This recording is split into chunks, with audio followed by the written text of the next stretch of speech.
और वहां पर भी अनेकों लीलाएं हुई। जब पाप की भी अति हो जाती है तो वो भी भगवान के द्वार में पहुंच जाता है।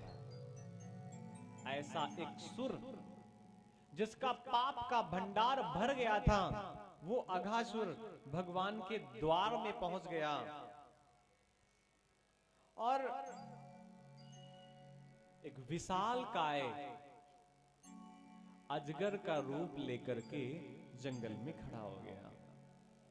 इतना विशाल अपना स्वरूप बनाया कि पता ही नहीं चला कि ये सचमुच का अजगर है या कोई पहाड़।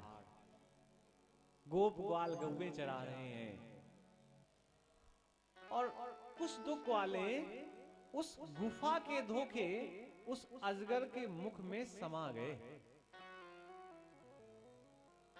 किसी ने अजगर के नीचे के ओंठ को देख करके कहा कि ऐसा लग रहा है ये अजगर के नीचे का ओंठ है। तो किसी ने एक दूसरे ग्वाले ने कहा तुझको पता नहीं, तू पहली बार देख रहा है, ये नीचे का ओंठ नहीं है, ये हमारे लिए सीढ़ियां बनाई गई है चढ़ने के लिए। बड़े बड़े अजगर के दांत दिखाई दिए। लोगों ने कहा ऐसी कल्पना लगती है कि ये अजगर के दांत हैं। तो दूसरे गोप ग्वाले ने कहा कन्हैया तू बहुत छोटा है, तुझको पता। दूसरे गोप ग्वाले से कहा तुझको पता नहीं, हम लोगों ने बगल में जो झूले टांग रखे हैं ना, तो ये दांत नहीं है, ये खूंटियां हैं। चलो सब लोग यहाँ झूले टांगो। सभी ने अपने अपने बैग वहां टांग दिए। जिब्या में अजगर की उछल रहे हैं, कूद रहे हैं। किसी ने कहा ऐसा लग रहा है कि ये अजगर की जिब्या है। तब दूसरे गोप ग्वालों ने कहा ना ना, ये तो हम लोगों के बैठने की व्यवस्था की गई है। अब यहां व्यवस्था में गद्दे नहीं है, कोई बात नहीं।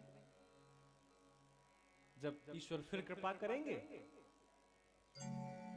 तो किसी अच्छे महीने पे फिर कुछ होगा, उस समय गद्दे भी होंगे, 2 4 5 पीछे खाट भी डलवा देंगे, तो खाट पे कथा हो जाएगी।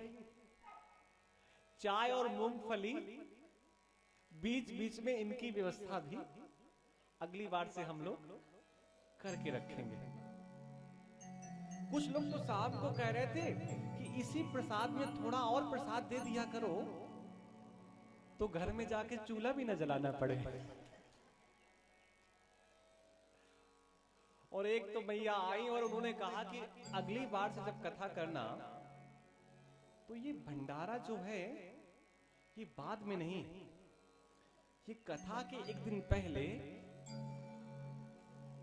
भंडारा कर देना, जिससे हमको पता चल जाएगा कि ये कथा के पहले का भंडारा है और फिर कथा के बाद का भंडारा तो आप लोग करवाओगे क्योंकि आपकी मजबूरी है। तो भैया ऐसे ऐसे सब लोगों के भाव हैं, बड़े अच्छे भाव हैं और ऐसे भाव पूरे हों और इस पे आप लोग अपने अपने अपना अपना जो सहयोग है, श्रद्धा सुमन है, वो अर्पण करिए। वैसे तो हमसे बार बार मना किया गया है कि ऐसी बात कोई ना कही जाए, कोई सहयोग की भावना वाली बात बिल्कुल भी ना कही जाए। लेकिन फिर भी कहां तक एक व्यक्ति ऐसा जिसका भी पूरा घर भी नहीं बसा, वो कहां कहां अपनी मां से कहेगा कि इनको चाय पिलाओ, इनकी भोजन की व्यवस्था करो। तो भैया सब लोग थोड़ा थोड़ा हाथ बढ़ाते रहो, कोई चाय की व्यवस्था कर दो, और कर ही रहे हैं सब लोग।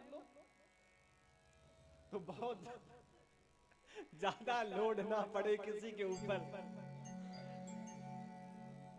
क्योंकि अगर ये एक की जगह 2 प्राणी होते, आप भी उधार की भाभी से कहते हैं कि जाओ पराठे बना दो, अब वो भी कहते हैं बनवा लो बबुआ, अपनी वाली से इतना बनवाना फिर हम बताएंगे।